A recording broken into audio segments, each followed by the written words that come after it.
Talaga nga namang napakabilis ng panahon. Parang kailan lang si kuya lang yung bit-bit namin dito. Ngayon si Shelly na. Bali ito nga pala yung isa sa routine check-ups ng mga bata dito sa Japan. Ito yung tinatawag nilang Isairo Kagetsu Kenshin or yung 1 year and 6 months check-up. Isa talaga sa mga nagustuhan ko dito is may follow-up ang mga bata pagdating sa progress nila. So basically ang ginagawa dito is yung pag-check ng physical growth nila at saka kung nai-hit nila yung mga milestones nila. Itong way para ma-monitor yung mga growth ng bata at early detection na rin kung sakaling meron silang delay or disabilities. Ikuyo.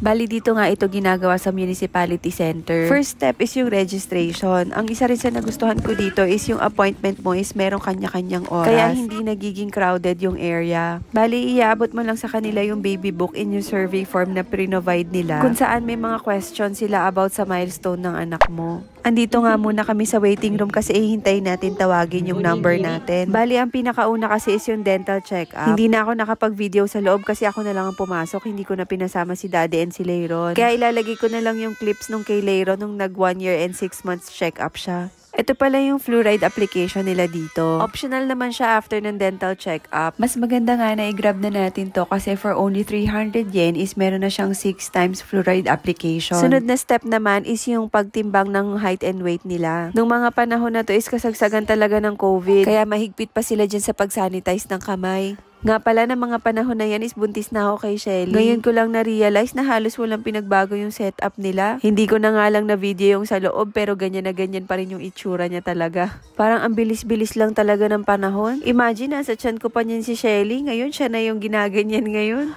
After nga ng height and weight is measure naman yung head and chest circumference niya. Sa totoo lang, hindi naman iyakin yan si kuya eh. Kaya lang sa daming bata nag-iiyakan, pati siya naiiyak na din.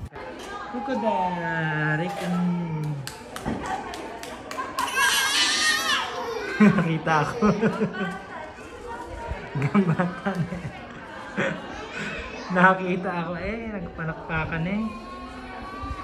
Dito naman is naghihintay na uli kaming tawagin para pumasok kami sa loob kasi doon naman i-check up siya ng doktor. Kakamustahin nila kung paano ba ang behavior ng bata sa bahay. Iti-test din nila kung okay ba yung paglakad ng bata. Gambate.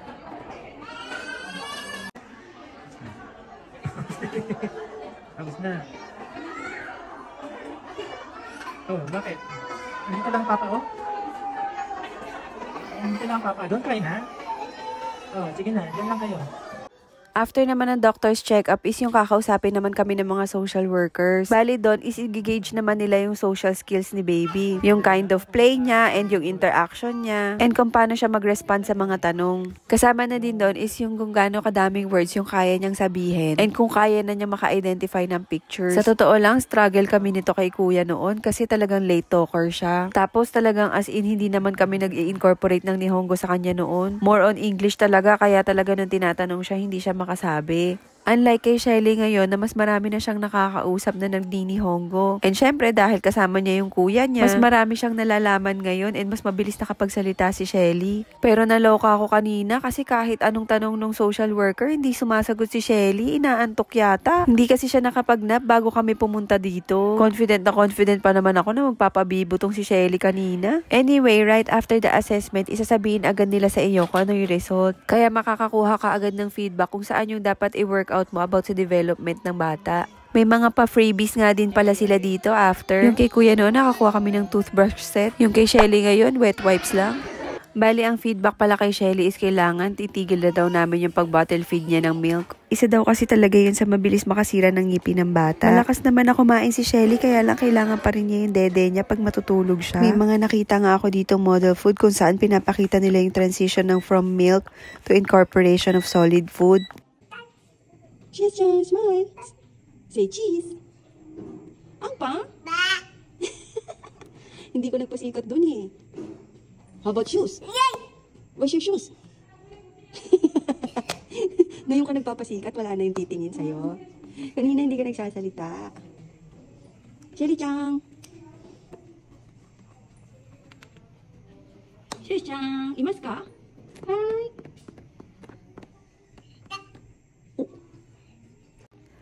Thank you Lord dahil all is well naman ang result ng check-up ni Chelsea today. Sobrang swabe nga ng lahat at ang bilis namin natapos. Iba talaga pag may sistema, hindi ka na talaga maghihintay na matagal. Bago nga kami umuwi, may nakita si Daddy dito na pang-BP. Curious siya kaya tinry niya. Pagka kasi nagme-medical siya sa hospital namin, laging ang taas ng BP niya. 2277? Aroy. Bata naman eh. Oh, sige ako. Sinong bata? Oh. Sinong bata?